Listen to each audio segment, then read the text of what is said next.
നമസ്കാരം confident group present Saima 2022 again നമ്മുടെ കൂടെ വേദികയാണ്. Hi Vedika. Hi. Okay, I have a question for you.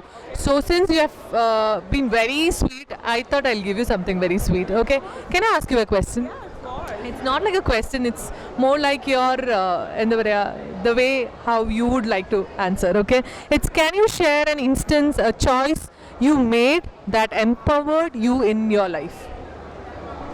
Well, I'm still making that choice and I'm still learning how to make that choice to be fearless.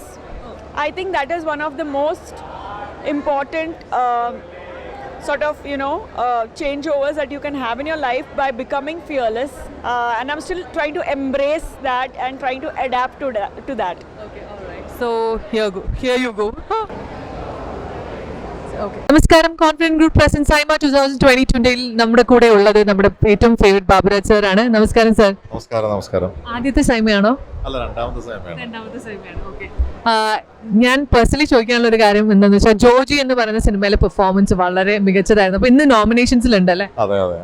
Award കിട്ടുമെന്ന് പ്രതീക്ഷയുണ്ടോ? കിട്ടണം. Okay. Joji എന്ന് പറയുന്ന സിനിമയിലേക്ക് first casting അല്ലെങ്കിൽ call വന്ന സമയത്ത് ആ ക്യാരക്ടറിനെ പറ്റിയിട്ട് എന്താ ചേട്ടൻ തോന്നിയത്? ഞാൻ ആ സിനിമ എൻ്റെ കഥ കേട്ടത് ഞാൻ ദിലീഷ് പോതൻ ഡയറക്ടറും അതിൻ്റെ റൈറ്ററും ഞാൻ അവർ വീട്ടിലിരുന്നാണ്. ഞാൻ ആ കഥ കേട്ടപ്പോൾ സത്യം പറഞ്ഞാൽ ഞാൻ അതിൻ്റെ ഒന്നും പറയാതെ ഞാൻ അവിടെ നിന്ന് ഇറങ്ങി പോന്നിട്ട് ഞാൻ ഒരു അരമണിക്കൂർ കഴിഞ്ഞ് ഞാൻ ഏകദേശം എൻ്റെ വീട്ടിലെത്തണം. ഞാൻ താമസിക്കുന്ന ആലുവയാണ്. എൻ്റെ വീട്ടിലെത്താൻ നേരത്താണ് പെട്ടെന്ന് ഞാൻ ദിലീഷിനെ ഡയറക്ടറെ വിളിക്കുന്നത്. അപ്പോൾ അവർ വിചാരിച്ച് എനിക്ക് ഇഷ്ടപ്പെടാണ്ട് പോയതായിരിക്കുമെന്ന്. ഞാൻ എന്നിട്ട് അവരോട് ചോദിച്ചു, ഫഹദ് ആ വേഷം ചെയ്യുമെന്ന് ഞാൻ ചോദിച്ചത്. കാരണം അത്രയ്ക്കും വലിയൊരു വേഷം അതിൽ തന്നെ കാസ്റ്റ് ചെയ്തതിൽ എനിക്ക് തന്നെ സത്യം പറഞ്ഞാൽ വിശ്വസിക്കാൻ പറ്റിയില്ലായിരുന്നു. പിന്നെ അവരുടെ ഒരു ക്ലാസ് അവരുടെ ഒരു ഇതെല്ലാം വളരെ ഡിഫറെൻ്റാണ്. നമുക്ക് കണ്ടവാനം പഠിക്കാൻ പറ്റിയത്. അപ്പോൾ ജോജി എനിക്ക് തോന്നുന്നു കുറേ ആർട്ടിസ്റ്റുകൾക്ക് അതിൽ സ്റ്റേറ്റ് അവാർഡ് കിട്ടിയിട്ടുണ്ടെന്ന് തോന്നുന്നു, ആർട്ടിസ്റ്റിനും ടെക്നീഷ്യൻസിനും.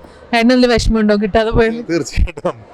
ഞാൻ അതിനകത്ത് ഡയറക്ടർക്ക്, റൈറ്റർക്ക് എല്ലാവർക്കും കിട്ടി. അതുപോലെ തന്നെ ഉണ്ണിമായ ഒക്കെ കിട്ടിക്കഴിഞ്ഞപ്പോൾ ഞാനും വിചാരിച്ചു കിട്ടുമായിരിക്കുമെന്ന്, പക്ഷെ കിട്ടിയില്ല. പക്ഷെ സത്യം പറഞ്ഞു കഴിഞ്ഞാൽ ബാബുചേട്ടനെ നമ്മൾ സ്ക്രീനിൽ കണ്ടതിൽ ഭയങ്കര ഡിഫറെൻ്റ് ആയിട്ടുള്ള ഒരു ക്യാരക്ടർ. നമുക്ക് ഭയങ്കര സത്യം പറഞ്ഞ ഒരു പാവം തോന്നിപ്പോയി, പെട്ടെന്നൊരു സഡൻ ഡെത്ത് നമ്മൾ പ്രതീക്ഷിക്കാത്ത രീതിയിൽ.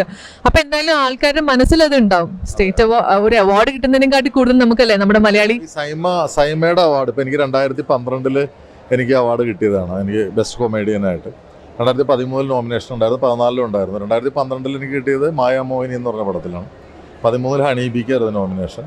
അപ്പോൾ ഈ സൈമയുടെ ഒരു പ്രത്യേകത എന്ന് വെച്ച് കഴിഞ്ഞാൽ അവർ കുറച്ച് പോപ്പുലറായിട്ടുള്ള നമ്മളെല്ലാവരും കിട്ടണമെന്ന് ആഗ്രഹിക്കുന്ന ആ സിനിമകൾക്ക് കൊടുക്കുകയുള്ളൂ. സൈമയുടെ അവാർഡ് കിട്ടിയ ആരും അതെന്താ അയാൾക്ക് കൊടുത്തത് എന്ന് ചോദിക്കില്ല. അതാണ് സൈമയുടെ പ്രത്യേകത. ഞാൻ മനസ്സിലാക്കി സൈമ കുറച്ചുകൂടെ ഡിസേർവിംഗ് ആയിട്ടുള്ള അല്ലെങ്കിൽ നല്ല രീതിയിൽ അവർ കൊടുക്കുന്ന അവാർഡ്സ് എല്ലാം ആരും അയ്യോ എന്ന് പറയില്ല. അപ്പോൾ congratulations and all the best. കിട്ടട്ടെ. ചോക്ലേറ്റ്സ് ഇഷ്ടമാണോ? ചോക്ലേറ്റ്സ് ഇഷ്ടമല്ലാത്തവരാരുള്ള? ഡയറ്റ് നോക്കാറുണ്ടോ? ഡയറ്റ് നോക്കാറുണ്ട്. ഞാൻ കഴിച്ചില്ലെങ്കിലും വേറെ കൊടുക്കാം. പിള്ളേരുണ്ട്, പക്ഷെ അത്ര ചോക്ലേറ്റ് കഴിക്കുന്ന പിള്ളേർ അത്ര വേണ്ട, കുറച്ച് മതി.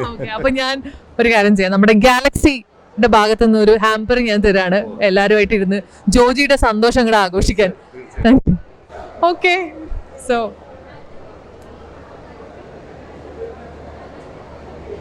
ഓൾറൈറ്റ്. അപ്പോൾ താങ്ക് യു സോ മച്ച് ചേട്ടാ. Congratulations, all the best.